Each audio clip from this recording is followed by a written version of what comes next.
ہمارے بورڈ کے سابق صدر اور عالم اسلام کے عظیم ترین امام مفکر اسلام حضرت مولانا سید ابو الحسن علی ندوی نے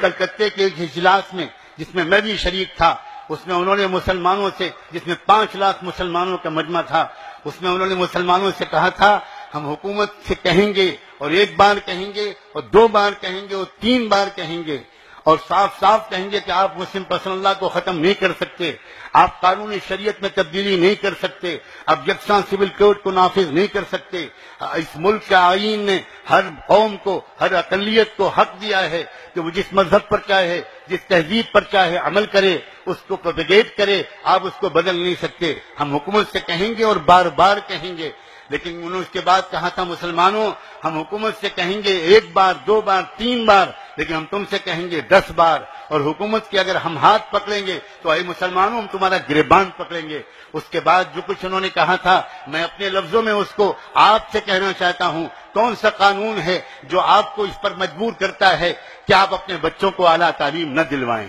کون سا قانون ہے جو آپ سے یہ کہتا ہے، بھارت سرکار کا یا مہاراشٹر سرکار کا کون سا قانون ہے جو آپ سے کہتا ہے کہ آپ اپنی شادیوں میں فضول خرچیاں کریں، آپ ذرا سے غصے میں آ کر اپنی عورتوں کو طلاق دے دیں، اور وہ بھی 3 طلاق دے دیں، جو تمام مسالک کے نزدیک حرام کام ہے؟ کون سا قانون ہے جو آپ سے کہتا ہے کہ آپ اپنے وقت کو برباد کریں، اپنے مال کو برباد کریں، اپنی آمدنی کو برباد کریں؟ کون سا قانون ہے جو آپ سے کہتا ہے کہ آپ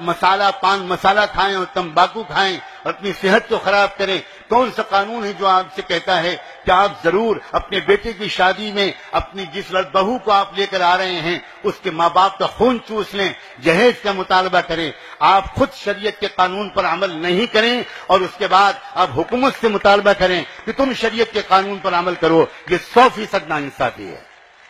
یہ 100% ناانصافی ہے۔ آج آپ کو اپنے ان گناہوں سے توبہ کر کے اٹھنا ہوگا، اور یہ عہد کر کے اٹھنا ہوگا، نہ ہم جہیز کا مطالبہ کریں گے، بلکہ مطالبہ کسی قیمت پر ہم جہیز کے لین دین نہیں کریں گے۔ آپ جانتے ہیں جس وقت وہ لگی ہوئی بارات جاتی ہے شہنائیوں کی گونج میں، آپ جس راستے سے بارات کو لے کر جاتے ہیں، کسی نہ کسی کچے پکے گھر میں اگر کسی غریب لڑکی نے تکیے میں منہ چھپا کر 2 آنسو بہا دیے کہ میرا باپ بھی مالدار ہوتا تو مجھے بھی کوئی بیاہ کر سسرال لے جاتا، ان 2 آنسوؤں کی نحوست کے نتیجے میں ہو سکتا ہے اسی رات اللہ تعالیٰ کی طرف سے فیصلہ ہو جائے کہ اس رشتے میں نا اتفاقی ڈال دی جائے گی، بے برکتی ڈال دی جائے گی، اور یہ رشتہ ٹوٹ کر رہے گا۔ پھر آپ ہزاروں بزرگوں سے تعویذ لاتے رہیے، مظلوم کی آہ کے نتیجے میں جو مصیبت آیا کرتی ہے، اس مصیبت کو کوئی دنیا کی بڑے سے بڑے ولی کی تعویذ دور نہیں کر سکتی۔ مسلم پسندہ بورڈ مسلمانوں سے صاف صاف کچھ بات کرنا چاہتا ہے، وہ صاف صاف کہتا ہے، یہی خصوصیت ہے مسلم پسندہ بورڈ کی۔ یاد رکھیے، حکومت کے خلاف باتیں کرنا زیادہ آسان کام ہے، نعرے لگوانا زیادہ آسان کام ہے، تالیاں بجوانا زیادہ آسان کام ہے، لیکن برسرعام اپنے سماج کی خرابیوں پر ٹوکنا یہ زیادہ مشکل کام ہے۔ آپ صرف مسجد میں مسلمان رہو اور باہر مسلمان نہ بنو، یہ نہیں چلے گا۔ اور میں صاف کہتا ہوں، اکثر مسلمان مسجد میں تو مسلمان ہوتے ہیں لیکن باہر مسلمان نظر نہیں آتے۔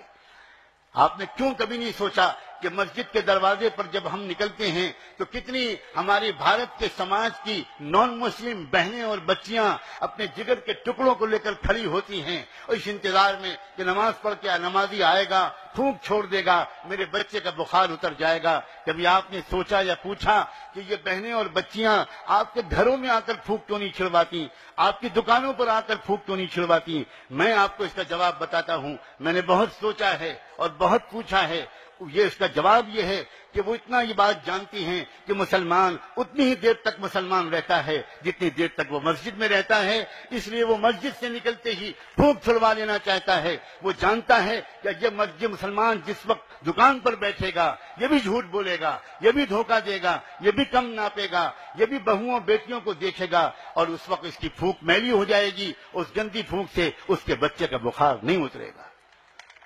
آل انڈیا مسلم پسندہ بورڈ کی پکار یہ ہے کہ تم اپنے پورے مسلمان بنو،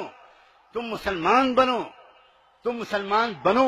سچ کہتا ہوں، قسم کھا کے کہتا ہوں، اگر ہم مسلمان ہوتے تو یہ حالات آ ہی نہیں سکتے تھے، سوال ہی نہیں پیدا ہوتا۔ کیا قرآن کی وہ آیت جو ڈاکٹر قلب صادق صاحب نے یاد دلائی کافی نہیں ہے اس بات کی تصدیق کے لیے؟ قرآن کہہ رہا ہے اگر تم مومن ہوگے